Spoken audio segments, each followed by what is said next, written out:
구약 성경 말씀해 보시면 여러 가지 많은 얘기가 있습니다만은 구약 신학을 공부하다 보면 모형학이라고 하는 게 있습니다.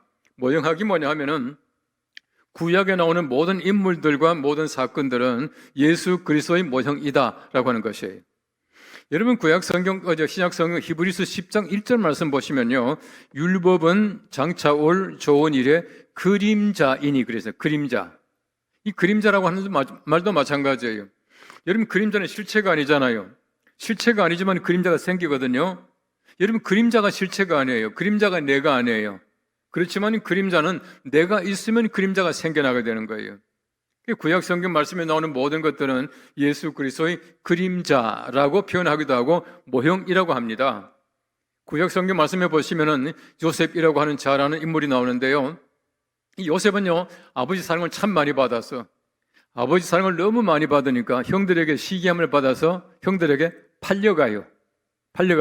팔려가는데, 여러분 성경 말씀 보시면 요셉은 예수 그리스도의 모형인데요, 예수님께서도 팔려가셔요. 예수님 팔아먹은 사람이 가롯 유다입니다. 그런데 바로 이 요셉이라고 하는 사람을 죽이지 말고 팔아먹자라고 말한 사람이 요셉의 형들, 그 야곱의 아들들 가운데서 유다라고 하는 아들이에요. 재밌죠? 재미없어요? 지금 참 재미있거든요. 근데 보시면은 요셉은 은 20에 팔려가요. 예수님께서는 은 30에 팔려갑니다. 여러 가지 많은 구약에 나오는 인물들, 사건들을 보면은 어쩜 그렇게 예수님 얘기인지 몰라요. 그래서 말하기를 구약은 오실 메시아, 오실 예수 그리스도, 신약은 오신 예수 그리스도, 요한계시록은 다시 오실 예수 그리스도, 그렇게 말하잖아요. 성경 말씀 전체가 예수님 얘기예요, 사실은. 자, 그런데 보십시오. 그 모형학적으로 말할 때에 출애굽기는 굉장히 중요하거든요. 여러분 출애굽기는 옛날 그 이스라엘 백성들이 출애굽한 사건이다, 아니거든요. 구약 성경 말씀에 나오는 것은 상징이라 말했는데 이스라엘 백성들의 구원 역사일 뿐만 아니라 우리 구원의 상징을 얘기하는 것이 출애굽기예요. 그럼 출애굽기를 잘 보시면 전체적으로 이런 얘기입니다. 야곱이 70명의 자기 식구들과 함께 애굽에 가서 살다 보니까 요셉을 알지 못하는 왕이 나와서 종살이 해요. 종살이 하다가 하나님의 은혜로 출애굽합니다. 출애굽한 다음에는 광야 생활을 해요. 광야 생활하다가 요단강 건너서 가나안 땅에 들어가는 얘기입니다. 이게 굉장히 길지만 바로 그 얘기거든요. 이것이 무슨 상징이냐 하면은 우리가 하나님 알지 못할 때에 세상에 종살이 하다가 하나님의 은혜로 말미암아 우리가 구원받고, 그 다음에는 우리가 교회 생활을 통해서 훈련받다가, 그 다음엔 죽음 이후에 하나님 나라 들어가는 거예요. 요단강은 죽음이죠. 요단강 건너가 만나리 하잖아요. 자, 그렇게 볼 때에 이 광야라고 하는 것이 뭐냐면 교회입니다. 광야 생활이 40년은 교회거든요. 광야 생활이 뭡니까? 출애굽 다음에 요단강 건너가기 전까지가 광야예요. 이 말이 뭐냐면은 구원받은 다음에 죽기 전까지 우리 교회 생활을 한다는 얘기예요. 사도행전 7장 말씀해 보시면 38절 말씀에 스데반이 돌에 맞아 죽기 전에 이런 그 설교, 긴 설교 가운데 이렇게 말하고 있습니다. 모세가 우리 조상들과 함께 광야 교회에 있었고, 그렇게 말을 해요. 광야는 교회입니다. 자, 그런 면에서 볼 때에 지금 교회가 무엇입니까? 교회라고 하는 것은 여러분들이 구원받은 다음에 우리가 세상 떠나기 전까지, 죽기 전까지 함께 모여서 공동체를 이루고 훈련받는 장소가 교회예요. 여러분의 교회가 이렇게 아름다운 공동체, 아름다운 훈련 기관이 되기를 바랍니다. 여러분의 교회 생활 속에서요, 예배 드리는 것, 전도하는 것, 그 다음에 헌금하는 것, 또 이렇게 봉사하는 것, 전부 다 훈련입니다. 훈련 잘 받아야 여러분 요단강 쉽게 건너가요. 훈련 안 받고 건너가는 방법이 없거든요. 그런 면에서 볼 때 교회는 훈련입니다. 여러분 그 칼빈 선생 있죠? 칼빈은 말하기를 교회는 훈련이다. 그 church is discipline 그랬습니다. 교회는 훈련이에요. 전적으로 훈련받는 장소가 교회란 말이에요. 자, 근데 보시면은 이 출애굽기 다 끝나고 나서 오늘 여호수아 3장이잖아요. 여호수아서 이렇게 말합니다. 어떻게 하면 우리가 요단강 잘 건너갔냐? 어떻게 가나안 땅에 들어갈 수 있느냐라고 하는 얘기를 오늘 성경 말씀은 적고 있습니다. 우리가 하나님의 거룩하신 나라, 이제 홈에 들어가는 과정을 얘기하는데 홈에 들어가기 위해서는 오늘 성경 말씀에는 두 가지 굉장히 중요한 사실을 가르쳐 주고 있어요. 이렇게 해야 홈에 쉽게 들어간다, 요단강 쉽게 걷는다 라고 말하고 있거든요. 첫 번째는 뭐냐 하면은 너희들은 제사장이 언약궤를 메고 가는 것을 보고는 2000규빗 떨어져라. 그리고 제사장들이 들어가는 것을 보고는 따라 들어가라. 그렇게 말하고 있어요. 무슨 말이겠습니까? 언약궤를 절대 앞장서지 말라는 얘기입니다. 여러분 상상해 보십시오. 그들이 얼마나 가나안 땅에 빨리 들어가고 싶겠습니까? 그들이 수백 년 기다렸어요. 하나님이 아브라함에게 말씀하시기를 이 땅이 너희 땅이다 라고 말했거든요. 그 옛날에 하나님께서 너희 땅이다 라고 하나님께서 약속하신 그 땅에 서로 먼저 들어가려고 그럴 거 아닙니까? 얼마나 들어가고 싶겠어요. 근데 하나님께서는 그렇게 하지 말래요. 먼저 들어가고 싶어도 절대로 언약궤보다 먼저 들어가지 말라. 하나님 말씀보다 앞장서지 말라는 얘기입니다. 언약궤가 무엇입니까? 언약궤 속에는 세 가지가 들어있습니다. 십계명, 두 돌비, 그리고 만나, 그리고 아론의 쌍난 지팡이, 이 세 가지가 들어있거든요. 이 세 가지 다가 하나님의 말씀의 상징이에요. 하나님 말씀을 제사장들이 제일 앞에 메고 들어가는데 절대로 하나님의 말씀보다 앞장서지 말라고 말씀하셔요. 우리가요, 하나님이 거룩하신 나라 홈에 들어가는 과정 속에서 절대로 하나님 말씀보다 앞장서면 안 된다는 얘기입니다. 말씀을 잘 뒤따라가야 해요. 우린 때때로 보면 말씀을 앞장서려고 할 때가 얼마나 많은지 몰라요. 하나님 말씀보다도 내 생각대로 결정하고 하나님 말씀보다도 내 마음대로 할 때가 얼마나 많습니까? 절대 그렇게 하지 말라는 얘기예요. 하나님 말씀은 절대 앞장서면 안 된다라고 말하고 있거든요. 여러분 제사장들은 제일 앞장섰어요. 제사장의 개인 권위가 아닙니다. 그들이 많이 알고 그들이 나이가 많고 아니거든요. 왜 앞장섭니까? 하나님 말씀과 더불어 가기 때문에 제일 앞장서는 것이에요. 하나님 말씀입니다. 하나님 말씀 벗어버린다면 제사장들도 앞장설 아무런 자격이 없어요. 하나님 말씀 때문에 그들이 앞장서 가는 것이지 그들의 권위 때문에 앞장서는 것이 아니라고 하는 얘기예요. 여러분 교회를 잘 보십시오. 여러분들이 우리 이 목사님이 또 위임 목사님, 담임 목사님이에요. 제일 앞장서 가지 않습니까? 목사님이 앞장서 가는 것은 하나님의 말씀의 권위지 개인의 권위 아니에요. 목사님보다 훨씬 더 군산 동북교를 잘 아시고 연세도 많으시고 어르신들 얼마나 많습니까? 그럼에도 불구하고 왜 앞장서요? 간단합니다. 하나님 말씀보다는 절대 앞장서면 안 돼요. 우리 많은 분들이 오해하는 게 있습니다.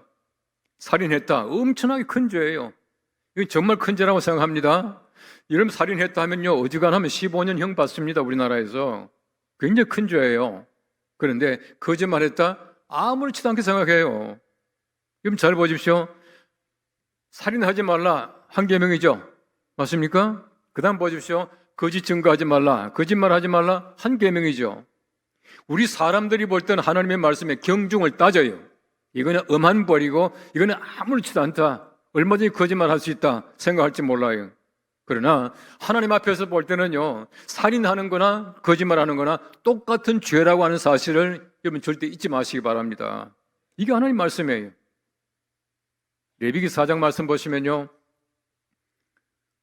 전체적으로 이렇게 말합니다. 너희 가운데 아무개가, 너희 가운데 제사장이, 평민이 뭐 이렇게 쭉 나옵니다. 4번 나와요. 너희 중에 아무개가 작은 계명 하나라도 범하였으면 그들은 수소를 잡을 것이요 수염소를 잡을 것이요 수양을 잡을 것이요 또 이렇게 나와요. 이런 보세요. 작은 계명 하나라도 범하게 되면 양을 잡으래요. 잡는다는 말이 무슨 말이죠? 죽인다는 말입니다. 죽인단 말이에요. 왜 양을 죽입니까? 하나님이 나를 얼마나 사랑하시는지 하나님이 못 죽이시니까 내 대신 양을 죽이는 거예요. 하나님께서 작은 계명 하나라도 어기게 되면 소를 잡아라 죽이라고 말씀하셔요. 그 소와 양을 죽임으로 말미암아 내가 말하자면 용서받는 겁니다. 바꿔 말하면은 내가 작은 계명 하나라도 어기게 되면 죽을 만큼 잘못한 거예요. 아시겠어요? 우린 그걸 잊고 살아가는 거예요. 하나님 말씀요 저 뭘까 철저하게 지켜나가야 돼요. 잘 지켜나가야 우리 하나님 나라에 무사히 들어갈 수 있다는 얘기입니다. 여러분 지금 잔뜩 겁먹은 표정인데 하나님 말씀 잘 순종하십시오. 이것이야말로 우리가 하나님의 나라로 무사히 들어가는 홈에 들어가는 사람 모습인 줄로 믿으시기 바랍니다. 우리나라가 참 감사한 게 1884년도에 알렌이라고 하는 선교사가 처음 들어와요. 들어왔고, 그 다음에 1885년도에 언더드와 아펜셀라가 들어와서 장로교회, 감리교회가 생겨나게 됩니다. 참 감사한 일이죠. 우리가요, 1945년 해방될 때까지 우리나라에 3,000명 가까운 선교사들이 들어와 있었어요. 놀라운 일이죠. 이 조그마한 나라에 그렇게 많은 하나님께서 선교사를 보내셨더라고요. 얼마나 감사한 일입니까? 그런데 1882년 알렌이 들어오기 2년 전에 이미 한국 땅에 성경이 들어와 있었어요. 너무 감사하잖아요. 무슨 말이냐 하면은 중국 심양, 옛날 봉천이죠. 거기서 성경을 번역해요. 존 로스라고 하는 선교사가 번역하는데, 존 로스 선교사가 자기 처남인 존 맥킨타이어, 한국 사람 서상윤, 백홍준, 김진기, 이영백 이런 분들이 성경책을 번역해가지고 서상윤 씨가 성경책을 가지고 한국 땅에 들어온다고요. 놀랍잖아요. 여러분, 그때 성경책 번역되었는데 이걸 소위 말하는 로스 번역 그렇게 말하는데 원래 이름은 예수성교전서예요. 이 성경책이 놀랍게도요, 한글 성경이에요. 그 당시에 얼마나 한글을 낮춰봤습니까?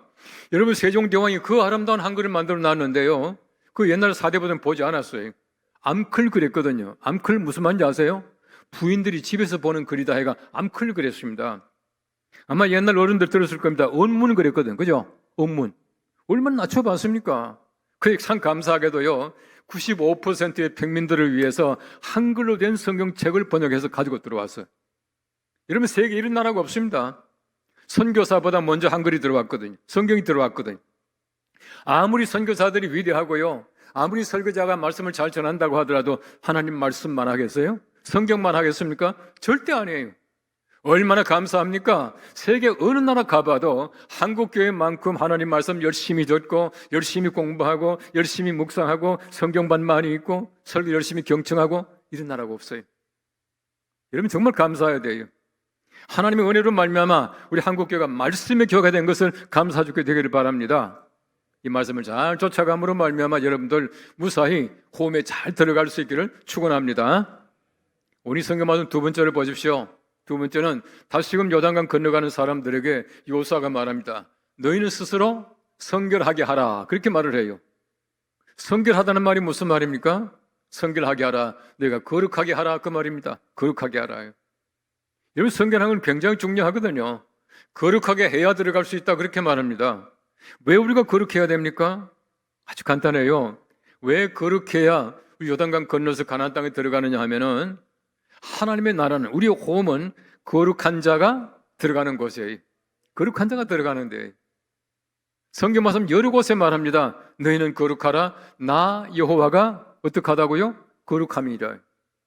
우리 하나님이 거룩하셔요. 우리 천국이 거룩한 곳입니다. 거룩한 자만 들어가요. 그렇기 때문에 우리는 거룩해야 돼요.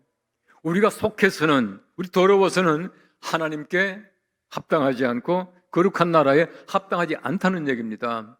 그래서 우리가 거룩하게 만들어 가야 돼요. 매일매일 우리가 거룩을 연습해야 돼요. 우리가 한번 세례받고 끝나는 게 아니에요. 매일 물로 씻어야 합니다. 우리가 한번 거룩하게 되는 것이 아니에요. 매일매일 거룩의 삶을 연습해 나가야 한다는 거예요. 이게 바로 거룩입니다. 여러분, 구약 성경 말씀에 기록된 히브리어에 보면은 이 거룩하다라고 하는 말이 카데시라고 하는 말입니다. 이 카데시라고 하는 말은 잘라내다는 뜻이에요. cut off. 이 잘라내다는 뜻입니다. 성경 말씀에 가르치는 거룩이 뭐냐 하면은 쓸데없는 거 잘라내라는 얘기입니다. 세속적인 잘라내라는 얘기예요. 얼마나 세속적인 건 많습니까? 얼마나 쓴뿌리가 많이 있습니까? 쓴뿌리 잘라내고요, 거룩하지 못한 거 잘라내고요, 좋지 못한 습관 잘라내고요, 이렇게 잘라내야 된다는 얘기입니다. 머리 너무 길어 보십시오. 지저분하잖아요. 여러분, 우리가 텔레비전에 가끔 보시면은 뭐 인도의 아무개가 하면서 뭐 손톱 기르는 거 봐서요? 손톱이 말이야 막 뺑글뺑글 해가지고 말이지, 손톱 이만해. 아유, 세상 지저분한 사람이에요. 잘라내야 되는 거. 우리 얼마나 지저분한 것들이 많이 있습니까? 잘라내야 거룩하게 돼요. 성경 보시면요, 아마 여러분들이 이해하지 못할 그런 앞뒤가 맞지 않는 얘기도 참 많을 거예요. 사실 그런 궁금한 거는요, 저나 목사님이 더 많을 겁니다. 뭐냐면 성경 열심히 보다 보면 더 많이 나와요. 출애굽기 4장 말씀해 보시면은 모세가 호렙산에서 하나님을 만나고 나서 그 다음에는 이제 백성들을 구하러 애굽에 갑니다. 자기 아내 십보라, 그 다음에 게르솜 아들 데리고 이제 가요. 가는데요, 갑자기 앞뒤가 없이 이렇게 말합니다. 이유도 없이 성경 말씀 뭐라 그러냐면은 여호와께서 하나님이 길에서 모세를 만나서 죽이려고 하셨다.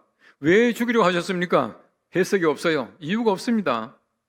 그런데 그때 이렇게 말하고 있어요. 그 아내 십보라가 얼마나 지혜로운 여인인지 자기 아들 게르솜을 데리고 와서 양피를 베요. 할례를 베풀어요. 그래서 양피를 던지면서, 표피를 던지면서 하는 말이 이는 내 피난편이로다 라고 말합니다. 이는 내 피난편이다 라고 말하니까 하나님께서 모세를 용서해 주셨다, 살리셨다 이렇게 말하고 있거든요. 무슨 말이냐 하면은 보십시오. 하나님께서 백성들을 구하는 그 일이 얼마나 거룩합니까? 얼마나 위대한 일입니까? 이 위대하고 거룩한 일을 지금 하기 위해서 모세가 애굽으로 가요. 백성들을 구하는 그 거룩한 일을 하면서 자기 집안, 자기 아들 잘라내는 것, 거룩하게 만드는 건 잊어버렸다는 얘기. 하나님이 얼마나 진노하셨습니까? 죽이려고 하셨대요.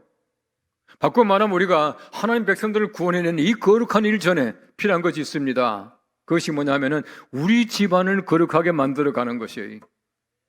내 아들을 거룩하게 만들어가고 내 딸들을 거룩하게 만들어가는 겁니다. 이거 없이는 절대로 우리가 하나님 백성들을 구해내는 거룩한 일들을 감당할 수 없는 것이에요. 교회의 목사나 장로가 문제가 아니에요. 우리 가정이 거룩하냐는 겁니다. 정말 내 아들이 거룩하고 내 아들의 표피를 뱉냐라고 하는 것이에요. 내 딸이 거룩하게 되었냐 하는 겁니다. 이것 없이는 절대 하나님께서 백성들을 구할 수 있는 거룩한 길을 맡기지 않으셔요. 가는 길에 죽이려고 하셨다 그렇게 말하지 않습니까? 여러분의 가정이 잘라낼 것은 잘라내고 거룩하게 되기를 바랍니다. 신약 성경 말씀 보시면은 헬라어로 거룩하다고 하는 말은 하기오스라고 하는 말인데 이 말은 구별되다는 뜻이에요. To separate, 구별되다. 여러분 저도 하나님의 사람들의 삶이라고 하는 것은 세상과는 구별되어야 돼요. 우리 꼭 같이 밥을 먹고요, 옷을 입고요, 직장 생활을 하고요, 말도 하고 잠도 자고 다 해요. 그런데 이 모든 것 전부 다가 우린 구별되어야 됩니다. 세상 사람들과 같으면 안 된다는 얘기예요. 밥 먹는 것 달라야 되고요, 옷 입는 것 달라야 되고요, 우리의 말이 달라야 되고요, 다 달라야 돼요. 어떻게 달라야 됩니까? 거룩하게 돼야 돼요. 기름 부음 받아야 돼요. 우리의 말들이 깨끗해야 되고요, 우리 음식이 깨끗해야 되고요, 우리 몸에 좋지 못한 건 먹지 말아야 되고요, 우리 잠도 잘 자야 되고요. 성경 말씀 보시면 너희가 그리스도로 옷 입고 그랬죠. 그리스도로 옷 입고, 적어도 우리 복장이요 그리스도가 나타나야 해요. 거룩해야 돼요. 이런 모든 걸 전부 다 거룩하게 만들어 가야 된다. 구별되어야 된다는 얘기예요. 여러분 교회가 결정하는 것, 교회가 생각하는 것, 교회 모든 행사들, 교회 모든 내용들이 사람들이 모였지만 회사가 아니잖아요. 사람들이 모였지만 세상의 어떤 공동체가 아니지 않습니까? 달라야 돼. 우리 교회 어떤 모든 회의나 결정이나 모든 것들 하는 방법 자체가 우리 세상과 같으면 안 된다는 얘기예요. 하나님의 방법대로 구별되게 해야 진짜 교회다. 이거야말로 성별된 교회 모습이다라고 하는 것을 얘기해주고 있는 것이에요. 이름 제가 말씀드린 대로 여러분의 모든 삶을 거룩하게 만들어가야 돼요. 우리 신학의 굉장히 중요한 주제 가운데 하나가 성속이라는 문제가 나옵니다. 성속, 거룩한 것과 속된 것, 이 성과 속 문제가 나오는데 여러분 세상의 모든 것 다 보십시오. 여러분 성속의 개념 가운데 보면은 하나님께서 만드신 모든 것들이 성, 거룩하기도 하고 속, 세속적이기도 해요. 더럽기도 해요. 그럼 돈 보십시오. 돈이 깨끗합니까? 더럽습니까? 돈 되게 더러워요. 한번 텔레비전에 그 뉴스에 나오는 거 보니까 1,000원짜리 지폐 하나예요. 그게 세균이요 수천 가지가 있더라고요. 돈이 그렇게 더러워요. 그렇게 더러워요. 그런데 돈을 우리가 거룩하게 깨끗하게 쓸 수 있는 방법이 있지 않습니까? 아마 여러분들 다 마찬가지입니다만은 교회 나오실 때 헌금할 때 아무 돈이나 막 가지고 오지 않아요. 적어도 예수 믿는 사람 같으면 그래도 내가 가지고 있는 돈 가운데 가장 깨끗한 것, 신권, 이게 다 구분해놨다 하나님께 드리잖아요. 꼭 같은 10,000원짜리지만 구겨진 것하고 깨끗한 거하고 가치가 다른 게 아니에요. 우리가 하나님께 드릴 줄 아는 것이 바로 그런 것이거든요. 성속의 문제는 굉장히 중요한 문제입니다. 여기 보시면은 많이 있어요. 올겐도 있고, 키보드도 있고, 드럼도 있고, 피아노도 있고, 여러분이 앉아있는 의자도 있고, 여기 또 마이크도 있고 많이 있어요. 얼마나 거룩한 겁니까? 피아노 이런 정도는요, 미안합니다. 학교 가도 있고요. 미안하지만 술집 가도 이런 건 있을 수 있어요. 그죠? 다르잖아요. 술집에 있는 피아노와 이건 달라요. 바꿔 말하면 이거는 거룩한 겁니다.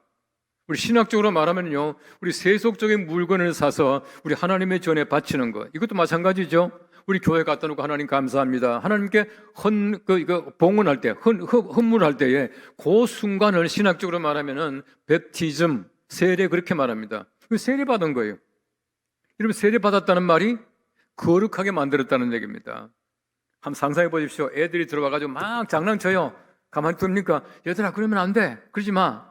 이건 교회 예배 드리는 거야. 왜 그렇게 말합니까? 애들 장난치는 물건이 아니에요. 예배용입니다. 교회용이. 모든 건 다 마찬가지잖아요. 이 드럼도 마찬가지입니다. 막 쳐요? 예배 드리는 거죠. 바꿔 말하면 모든 게 전부 다가 세례받은 것들이라는 얘기예요. 아마 여러분들 커피 좋아할 겁니다. 우리 한국이요, 커피 소비량이 세계에서 제일 많다고 그래요. 얼마나 많이 마시는지 몰라요. 참 저도 뭐 커피를 매일 마십니다만 참 좋아하는 편이에요. 그런데 이 커피가요, 16세기에 이디오피아에서 처음으로 발견이 됐는데, 발견이 되어가지고 예멘에 있던 이슬람 수도사들이 이 커피를 가져가서, 그때는 뭐 밀수입니다, 그죠? 밀수해가지고 가져가서 집단 농장을 해요. 많이 만든 거예요. 많이 만드는데 왜 가져갔냐 하면은, 원래 커피라고 하는 것이 이슬람 음료입니다. 회교 음료예요. 이슬람 수도사들이 야간 기도 시간을 이슈에라고 말하는데, 이슈에라고 하는 기도 시간에 이제 마시는 거예요. 향도 있고 맛도 있고 잠도 깨고 좋잖아요. 마시면서 기도하는 거예요. 집단 농장을 만들어 놓으니까 그 예멘에서 그 유대 사람들이 말이죠, 장사하는데 약삭 빠른 사람들이 금방 수출을 해요. 지금도 예멘은요, 굉장히 커피가 유명합니다. 뭐 커피 좀 아시는 분들은요, 세계 3대 커피 그렇게 말하는데, 예멘에 있는 그 모카마탈이라고 하는 커피, 그 다음에 자메이카 블루 마운틴, 그 다음에 하와이안 코나 커피, 이 세 가지를 세계 3대 커피 그렇게 말합니다. 코나 커피의 커피비는요, 일반 커피비보다 보통 한 2배 반 정도 비쌉니다. 제가 지금도 제 가방 안에 한 봉지 있어요. 예. 근데 그만큼이 좋은 커피거든요. 근데 이 유대 사람들이 얼른 걸 수출하잖아요. 이런 모카라고 하는 게 커피 이름이 아니고, 아라비아 반도의 제일 남단에 있는 커피 수출하는 항구 이름입니다. 이탈리아에 가져갔어요. 이탈리아 가져가니까 자연스럽게 가톨릭의 신부들이 마시기 시작을 해요. 가만히 마시다 보니까 이슬람 음료라 그렇게 말을 해요. 여러분, 그 당시에만 하더라도 이슬람 음료는요, 절대 마시면 안 돼요. 심지어 악마의 음료 그렇게 불렀습니다. 이교도의 음료를. 악마의 음료를 마시고 있었던 거예요. 얼마나 놀랐겠습니까? 그러니까 그들이 깜짝 놀라가지고 이제 교황한테 가서 이실직고를 합니다. 고해를 합니다. 교황님, 사실 이만저만해서 우리가 악마의 음료를 마셨습니다. 어떻게 하면 좋겠습니까? 그때 교황이 가져와 보라. 가져온데 보니까 딱 커피 향을 맡아보니까 이게 장난이 아니잖아요. 그럼 교황이 이제 커피를 다 모으게 만들어요. 전부 가져오느라 다 가지고 와서요, 이만큼 쌓아놓고는 그 교황이 직접 집전을 해서 세례를 베풉니다. 세례를 다 베풀고 나서 선포하죠. 이제부터는 커피가 세례받았으니까 거룩한 음료가 되었다. 마셔라. 그때부터 서방 세계가, 이 소위 말하는 우리가 기독교 세계가 커피를 마시기 시작을 했어요. 그 교황이요, 너무너무 감사하게도 클레멘트 8세라고 하는 교황이, 이거 정사입니다. 야사가 아니고요, 진짜예요. 이 클레멘트 8세로 말미암아 우리가 커피를 마시는 거예요. 모든 식음료 가운데서 유일하게 세례받은 게 커피입니다. 커피는요, 가장 거룩한 음료예요. 그래서 제가 매일 마시는 겁니다. 예.